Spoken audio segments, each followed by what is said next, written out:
Hurricane Milton. I'm Ken Welch, Mayor of the City of St. Petersburg. I'm happy to be joined by Representative Castor, also our Chair of the City Council, Deborah Fick-Sanders, and our Emergency Management Manager, Amber Bolding. And we have our St. Pete team here as well. There hasn't been much change in the latest Milton updates. Milton continues to rapidly intensify and is on track to make landfall on Florida's west coast. I'll reemphasize in the strongest terms possible. This is an incredibly powerful storm, and we all need to take it seriously. There will be extremely high winds with this storm. We're expecting winds of over 100 miles per hour, winds we did not receive with Hurricane Helene. We're also expecting to receive between 10 to 15 feet of storm surge. That is an unprecedented level of storm surge and is twice the level of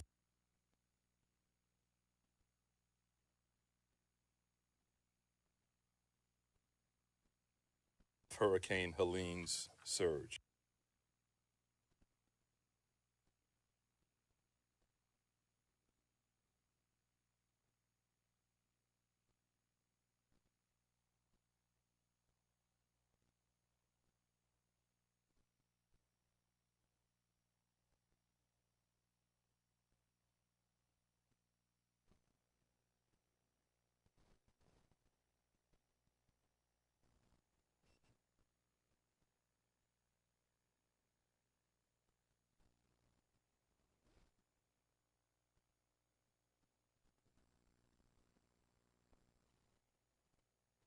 Please use them if you are in an evacuation zone.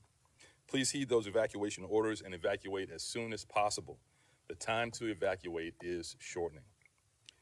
To Hurricane Milton's rapid intensification and potential wind speeds, there is a risk related to some of the construction cranes that are operating in our city.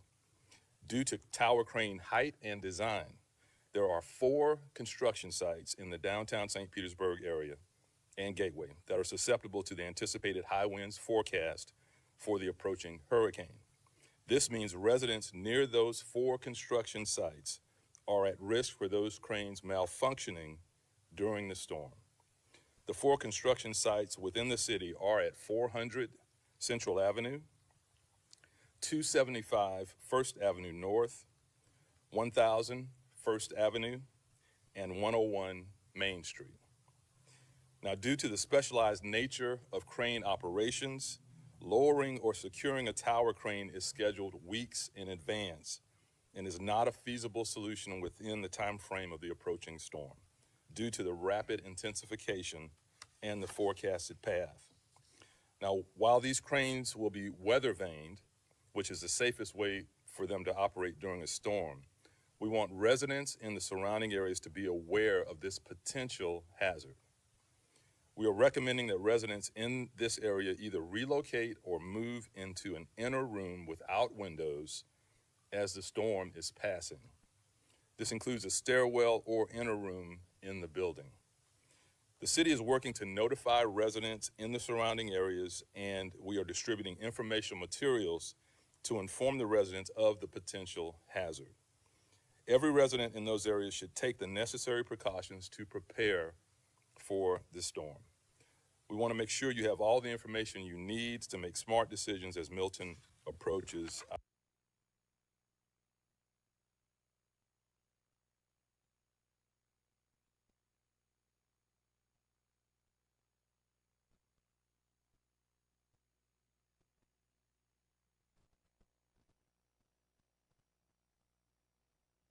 our state.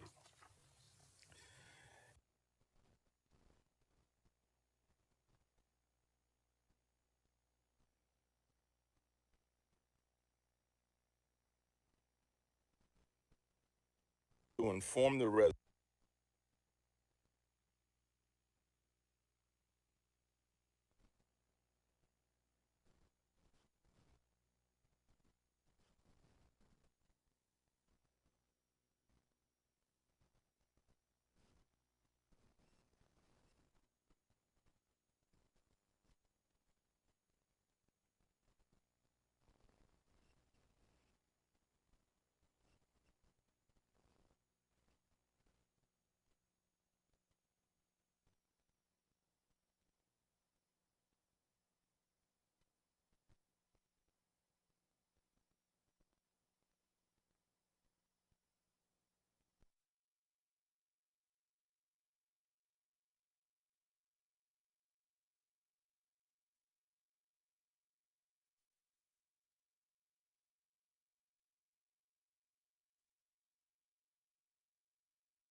I want to call them to emergency care if they need it. So the less residents that we can have out on the road, the better. And we'll continue to update that safety message as we get closer to landfall and we get to that recovery piece. I just want to end to say, please stay safe, please take care of one another, check on your neighbors, and we'll stay in touch with you throughout the process. Thank you, Amber. We are really blessed to have a great congressional representative in Kathy Castor, who is always engaged in our community, even before a storm like this, but especially during this hurricane, engaging the federal government, making sure we get all the support we need. So I just want to thank you for being here, Representative. I'd like to hear from you. Thank you, Mayor Welch, and thanks to everyone here at the St. Petersburg Emergency Operations Team, to the St. Pete Police Department and Fire Rescue. I want to assure everyone, all of our neighbors across the city of St. Petersburg, that your federal partners are fully engaged in the preparation for Hurricane Milton. That includes FEMA, that includes the United States Coast Guard, that includes the National Hurricane Center and the National Weather Service. It was very important that the FEMA Administrator, Deanne Criswell, was here in St. Petersburg yesterday, meeting with Mayor Welch and his team. She is assuring everyone that FEMA has the resources necessary to respond to this disaster. This is the largest mobilization of FEMA personnel in recent history, and they have pre-positioned supplies that are needed in the recovery phase and response phase as well. That includes meals, water, tarps. They have search and rescue teams.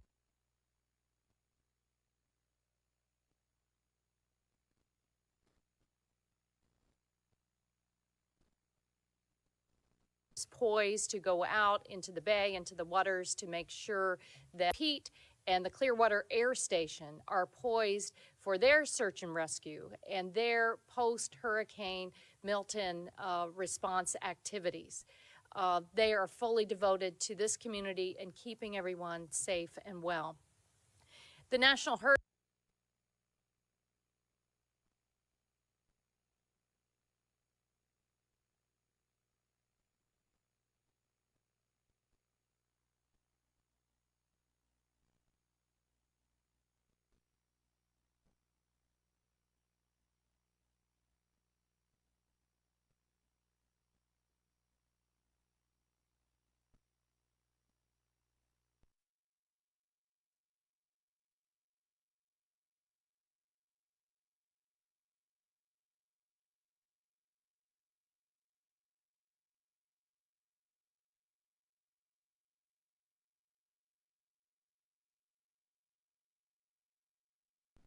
Hurricane Center the National Hurricane Center is talking about that.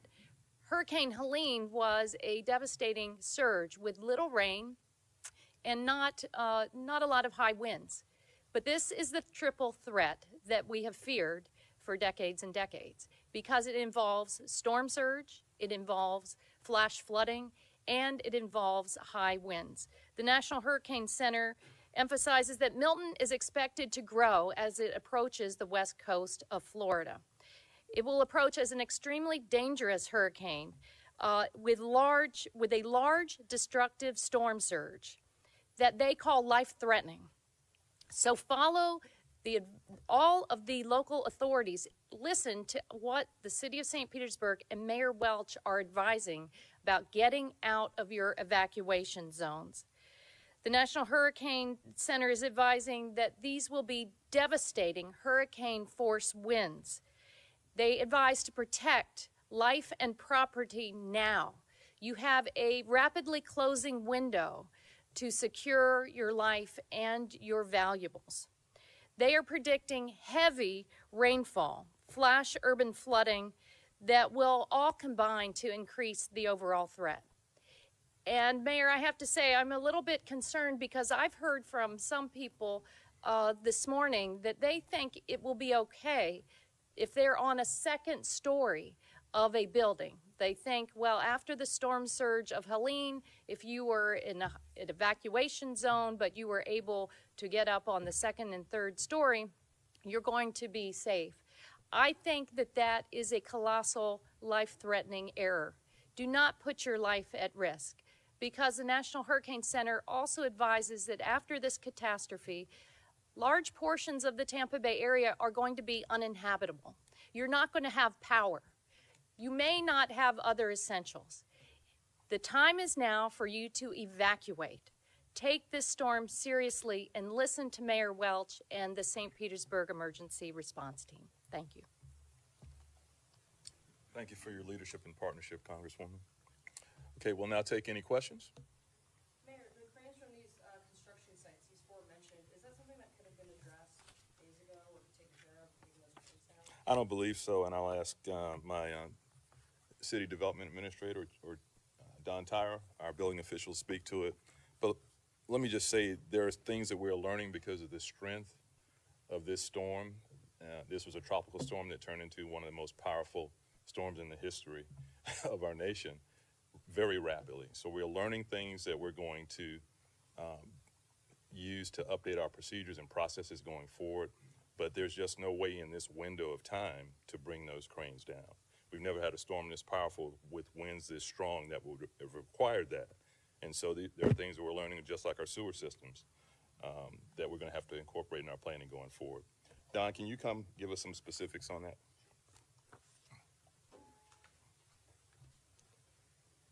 Good afternoon. Can you repeat the question? Sure. The cranes at these construction sites, that could be a risk to the buildings around them. Is that something that could have been taken down days in advance? How long does it take to take these cranes down? Yeah, so portable cranes for typical construction sites, that actually is a standard practice to either take the boom arm down and place it on the ground or remove the crane in general.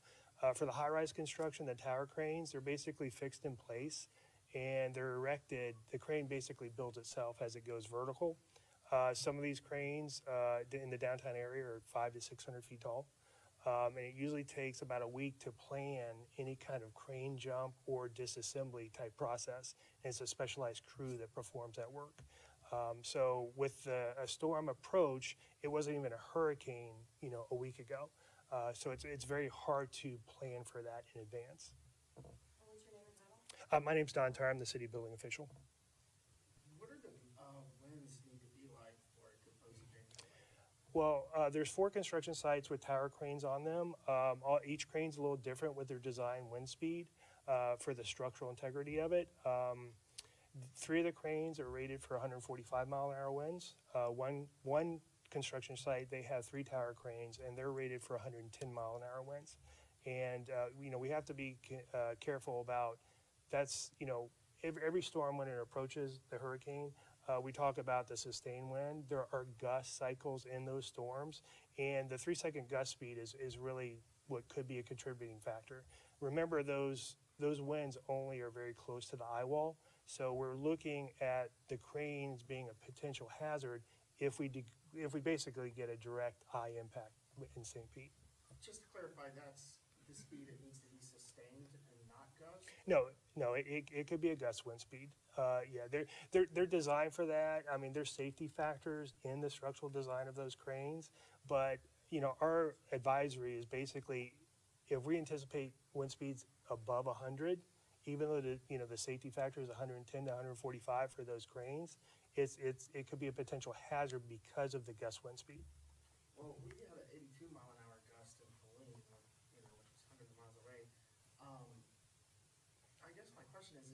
is it a good idea to have these cranes up during hurricane season in general? Well, I mean, that is a factor, and typically the cranes are safe in weather vane mode up to about 100 miles an hour.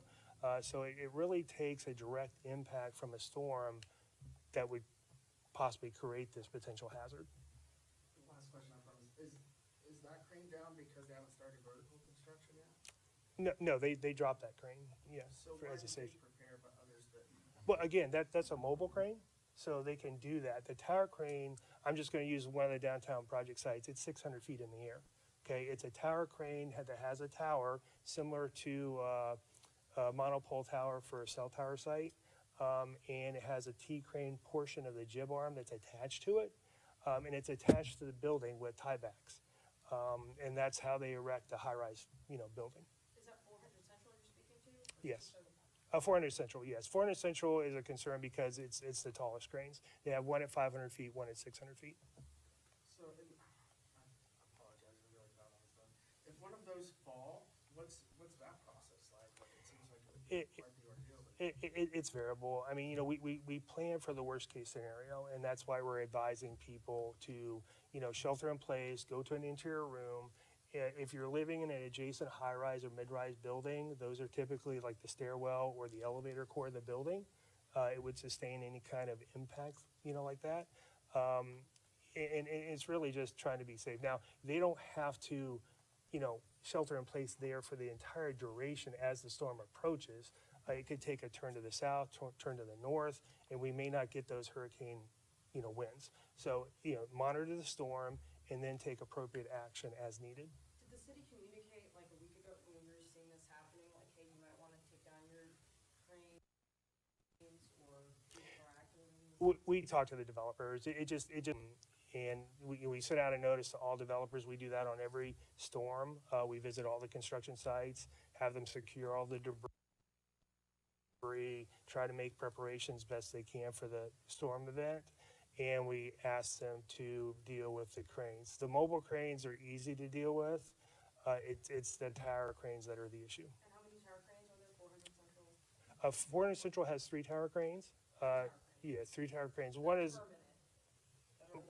yes, yeah. One is for the parking garage. It's much shorter, maybe 100, 150 feet. And then there's 3 other sites, one in the downtown area, one in Carillon, one on in the 1000 block of First Avenue North. Lynn, could you speak to the possible shutdown of the sewer treatment facilities and what residents in those affected areas, what they need to know, what they should go through if that does happen? Mayor. Claude Tankersley, our Public Works Administrator. Thank you for that question. So this, as we've said, is an unprecedented storm with unprecedented storm surge and wind and rain. Our hope and our desire is to save lives and keep people safe. So we have asked, everybody to evacuate that needs to evacuate. So therefore, they shouldn't be here. We do anticipate once the storm has left that we'll be able to get back on site to the 2 plants within 24 hours and start back up the plants. So, and we have state resources and federal resources helping us out. We also have contractors helping us out. We've staged up so that we can get back on those plants immediately and get the water flowing as quickly as possible. When could that happen, and then what do residents need to know if they did, if they are possibly still there and have to flush their toilet, what could happen? Could you Sure. speak to that, what makes the surge that will be turned off? So we're expecting a 15-foot storm surge. So because of that, we are expecting to have to turn off 2 of our plants, the northeast and the southwest. After the storm, it's likely that we may not also have water service. If we do have water service, we do ask people, don't wash your clothes, don't wash your dishes, don't take unnecessary use of water. You can flush a toilet, but because we have capacity in the collection system before it gets to the plants. But we ask people who have stayed, we ask them to please limit their water uses. But again, we hope that most people have not stayed. Claude, isn't Gibbs High School, the shelter at Gibbs High School, serviced by the Southwest? Yes, it plant? is. So is it possible that the shelter might be without toilets?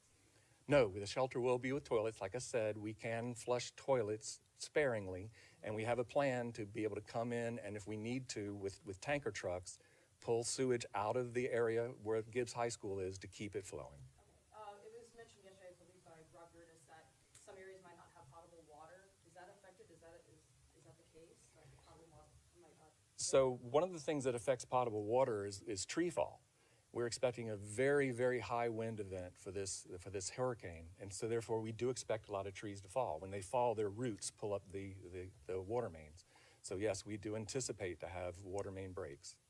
And that would be citywide or wherever? It'd be countywide. Okay, and you'd have to boil water in that event, or you just wouldn't have water at all? You may not have water at all, and then when we restore water, you may have to boil it for a while before you drink it. You can use the water for the other purposes, but if you're drinking it, you would have to boil it. And that would be communicated? Yes, that would be communicated.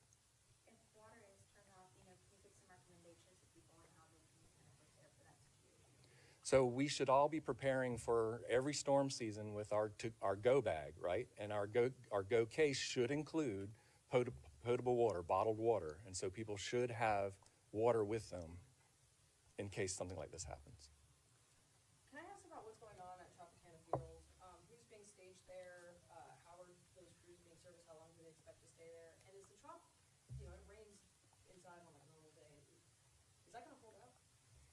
Do we have anybody that can speak to the Trop, Rob? And as he comes up, I just want to speak to a couple of questions. This is the worst case scenario that we've talked about for a long time. This is the Hurricane Phoenix scenario that we've talked about.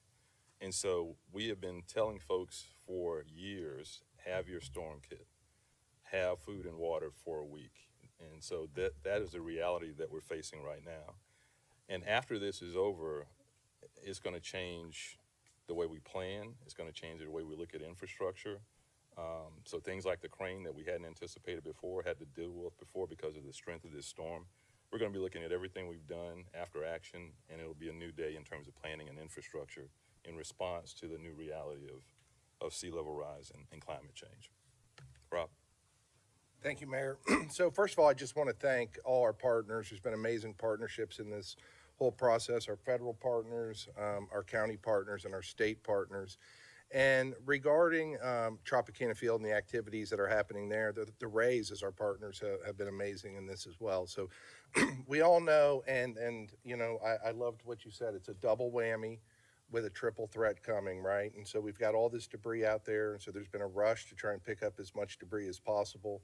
So the activities are there, coordinated through the state to try and help pick up as much debris as possible before Milton hits. And then we've coordinated and done our own activities to try and get as much debris picked up. We've been very happy to have our contractor, Crowder Golf, in the city. They've been doing a great job.